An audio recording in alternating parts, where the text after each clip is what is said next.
नमस्कार दोस्तों, आप सभी का स्वागत है। आज की ये मोटिवेशनल स्टोरी ईमान का ज्ञान बताएगी।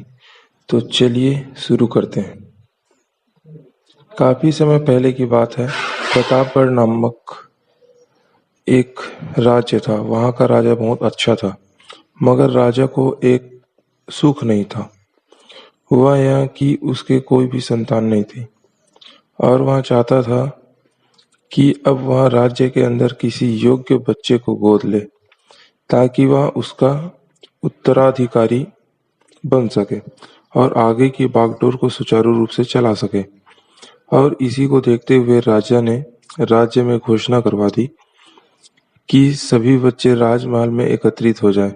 ऐसा ही हुआ। राजा ने सभी बच्चों को पौधा लगाने के लिए भिन्न भिन्न प्रकार के बीज दिए और कहा कि अब हम 6 माह बाद मिलेंगे और देखेंगे कि किसका पौधा सबसे अच्छा होगा। महीना बीत जाने के बाद भी एक बच्चा ऐसा था जिसके गमले में वह बीज अभी तक नहीं फूटा था, लेकिन वह रोज उसकी देखभाल करता था और रोज पौधे को पानी देता था। देखते ही देखते 3 महीने बीत गए। बच्चा परेशान हो गया। तभी उसकी माँ ने कहा कि बेटा, धैर्य रखो, कुछ बीजों को फलने में ज्यादा वक्त लगता है। और वह पौधों को सींचता रहा। 6 महीने हो गए। राजा के पास जाने का समय आ चुका था, लेकिन वह डर लगा हुआ था कि सभी बच्चे के गमले में तो पौधे होंगे और उसका गमला खाली होगा। लेकिन वह बच्चा ईमानदार था और सारे बच्चे राजमहल में आ चुके थे। कुछ बच्चे जोश से भरे हुए थे, क्योंकि उनके अंदर राज्य का उत्तराधिकारी बनने की प्रबल लालसा थी। अब राजा ने आदेश दिया। सभी बच्चे अपने अपने गमले दिखाने लगे, मगर एक बच्चा समा हुआ था, क्योंकि उसका गमला खाली था। तभी राजा की नजर उस गमले पर गई। उसने पूछा, तुम्हारा गमला तो खाली है। तो उसने कहा, लेकिन मैंने इस गमले की 6 महीने तक देखभाल। राजा उसकी ईमानदारी से खुश हुआ था कि उसका गमला खाली है। फिर भी वह हिम्मत करके यहाँ आ तो गया। सभी बच्चे के गमले देखने के बाद राजा ने उस बच्चे को सभी के सामने बुलाया। बच्चा साम गया और राजा ने वह गमला सभी को दिखाया।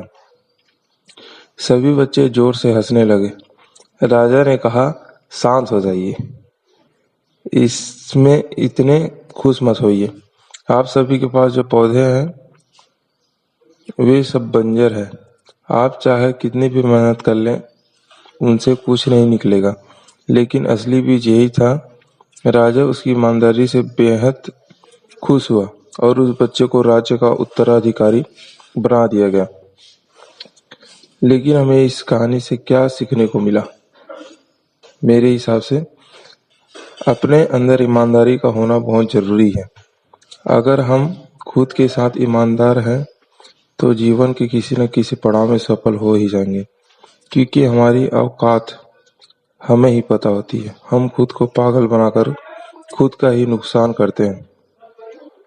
फाइनली मुझे उम्मीद है कि आपको भी यह मोटिवेशनल स्टोरी अच्छी लगी होगी। अगर और आप और भी मोटिवेशनल स्टोरीज को पढ़ना चाहते हैं तो मेरे इस चैनल यूथ मोटिवेशन को सब्सक्राइब करें और अपने दोस्तों के साथ शेयर जरूर करें। ऐसी प्रेरणादायी कहानियों का खजाना मिलेगा यहाँ। आपका कीमती समय देने के लिए दिल से आपका धन्यवाद।